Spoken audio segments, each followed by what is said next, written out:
안녕하세요. 오늘 알고 보는 성경 마태복음 편 오늘 함께하고 있습니다. 자, 오늘은 무엇에 대해서 이야기할 거냐면요.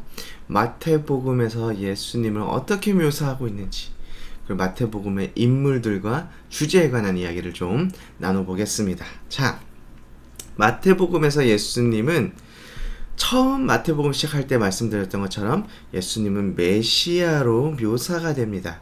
그래서 1장 1절 딱 이렇게 정확하게 찍고 나가요. 뭐냐? 그는 아브라함의 자손이요 다윗의 자손인 예수 그리스도이다 라고 딱 이야기를 하고 넘어갑니다. 여러분, 그리고 그리스도라는 표현이 있어요. 자, 예수 그리스도라고 우리가 이야기하는데, 자, 예수님의 first name은 뭐고 last name이 뭘까요? 예수 그리스도니까 예수 그리스도 해서 예수님이 first name이고 그리스도가 last name 이라고 하면 틀립니다. 자, 저도 뭐 예수님이 뭐 first last name 모르겠고 last name이 있었는지도 모르겠고 뭐 한번 제가 연구를 해볼게요. 자, 그게 중요한 게 아니라 이 그리스도라는 말은 즉 구약에서 메시아라는 말이에요. 그리스도라는 표현이 무엇이냐? 기름 부음 받은 자라는 것, 기름 부음 받은 자라는 의미입니다. 구약에 있는 메시아를 이제 신약에 나와서는 헬라어 표현으로 그리스도라고 부르는 거예요.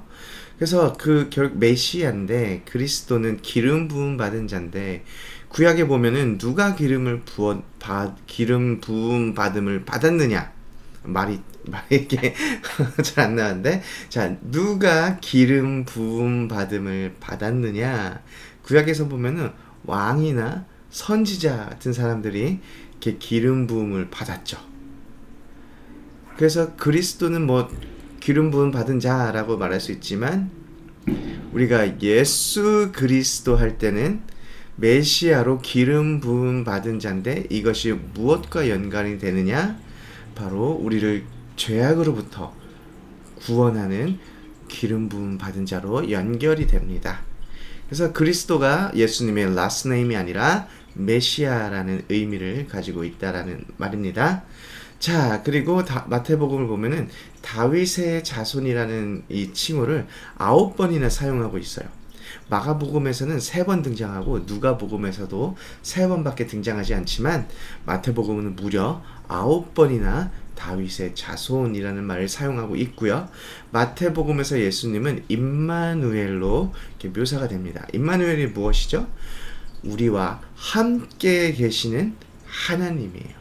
그리고 마태복음에서 예수님은 하나님의 아들로 또 이렇게 묘사가 되고 있습니다. 또 마태복음만 가지고 있는 특별한 예수님의 묘사가 있는데, 그것이 무엇이냐면은 마태복음에서는 예수님을 구약의 모세와 비교를 해요. 모세처럼 비교를 하지만 모세보다 우월하신 분이 바로 예수님이라고 말을 합니다. 여러분, 모세가 출애굽기에서 태어났을 때 그 이집트에서 애굽에서 어떤 사건이 일어나죠? 아기들을 다 바로가 죽여버려요. 히브리 남자아기를 죽이는데, 예수님께서 태어났을 때 어떤 사건이 일어납니까?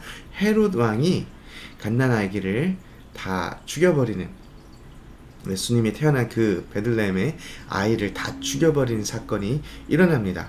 그 모세가 성장할 때 애굽에서 모세가 그 애굽 왕궁에서 성장하게 되죠. 예수님은 어디서 성장했을까요? 가나안이 아니라 나사렛이 아니라, 가나안이 왜 나왔지? 네, 나사렛이 아니라 애굽에서 성장합니다. 애굽에서 성장하시고 다시 돌아오죠. 그리고 모세가 하나님의 말씀을 받을 때 어디서 받나요? 산에 올라가서 받아요. 그래서 마태복음에서는 산이 굉장히 강조가 됩니다. 근데 예수님께서 그 율법에 대한 새로운 가르침을 어디서 하세요? 산에서 하십니다. 그래서 산상수훈이잖아요. 마태복음에서 끊임없이 예수님을 모세와 비교하지만 모세보다 훨씬 예수님께서 우월하다라는 것을 보여주고 있습니다. 자, 그 마태복음의 인물들을 한번 볼까요? 자, 제자들이 나와요. 제자들은 마가복음에서는 완전히 뭐 실패자처럼 이렇게 묘사가 됐다면 마가복음보단 조금 나은 모습으로 마태복음에서 묘사가 됩니다. 제자들은 여전히 뭐 부족하고 실패하고 그런 모습을 가지고 있지만 자라가는 과정인 것을 이렇게 마태복음에서 보여주고 있어요. 그 다음에 그 제자들 중에 특별히 베드로가 마태복음에서 아주 중요한 역할을 감당하고 있고요. 그다음 종교 지도자들, 마가복음에서는 종교 지도자들이 예수님의 적으로 등장합니다. 종교 지도자들 하면은 바리새인들과 서기관들이죠. 근데 마태복음에서는 마가복음보다 훨씬 더 나쁜 모습으로 등장을 해요. 심지어 이 종교 지도자들, 바리새인들과 뭐 이런 서기관들은 누구랑 한패, 사탄과 한패로 묘사가 됩니다. 그럼 막 말 다 한 거죠. 굉장히 나쁘게 묘사되고 있죠. 그 군중들이 마태복음에 등장해요. 이 뭐 많은 사람들이 등장하는데 이 많은 사람들이 어떤 모습으로 이렇게 마태복음에서 묘사가 되고 있느냐? 예수님께 얻을 것이 있어서 나아가는 것으로 묘사가 되고 있어요. 막 쉽게 변덕스럽고 쉽게 휘둘립니다. 뭐 호산나 오시옵소서 하다가 죽여라 하는 뭐 이런 뭐 여기 갔다 저기 갔다는 그런 모습들로 이 군중들이 이렇게 묘사가 되고 있습니다. 이렇게 마태복음의 인물들이 나오고 있고요. 그래서 마태복음의 주제는 무엇이냐?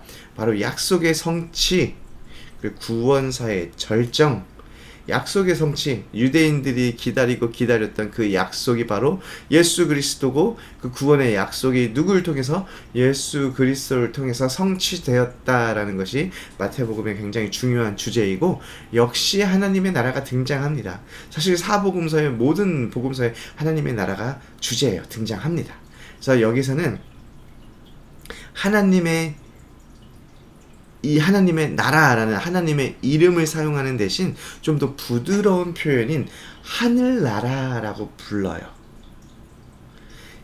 마태복음에서 하나님 나라는 4번 등장하지만 하늘나라는 32번이나 이렇게 기록되어 있습니다. 왜냐하면 유대인들은 하나님의 이름을 부르는 것, 하나님의 이름을 부르는 것도 굉장히 뭐라 그러죠? 타부시하죠. 예를 들어 10계명을 보면 하나님께서 내 이름을 망령되게 부르지 말라라고 말을 했는데 이 계명을 받은 유대인들은 무엇을 선택해요? 아예 부르지 않는 것을 선택해 버립니다. 이 복음서가 유대인들을 염두에서 쓰여졌기 때문에 하나님을 막 이렇게 쓰면은 이 사람들은 조금 이렇게 불편해할 수 있어요. 그래서 하늘나라라는 표현을 많이 썼고, 즉 하늘나라, 하나님의 나라는 차이가 없습니다. 그리고 마태복음에서도 마가복음과 똑같아요. 하늘나라는 이미 왔고 그리고 올 것이다. The kingdom of heaven is already here, but not yet. 이미 왔지만 not yet. 아직 아니다. 이 굉장히 중요한 주제고요. 누가복음에서 또 나옵니다. 그리고 마태복음에서는 율법을 완성하러 오신 예수님이 바로 또 아주 중요한 주제입니다. 이것으로 오늘까지 마태복음을 아주 간단하게 훑어보았어요. 다음에는 우리 누가복음으로 한번 찾아뵙겠습니다.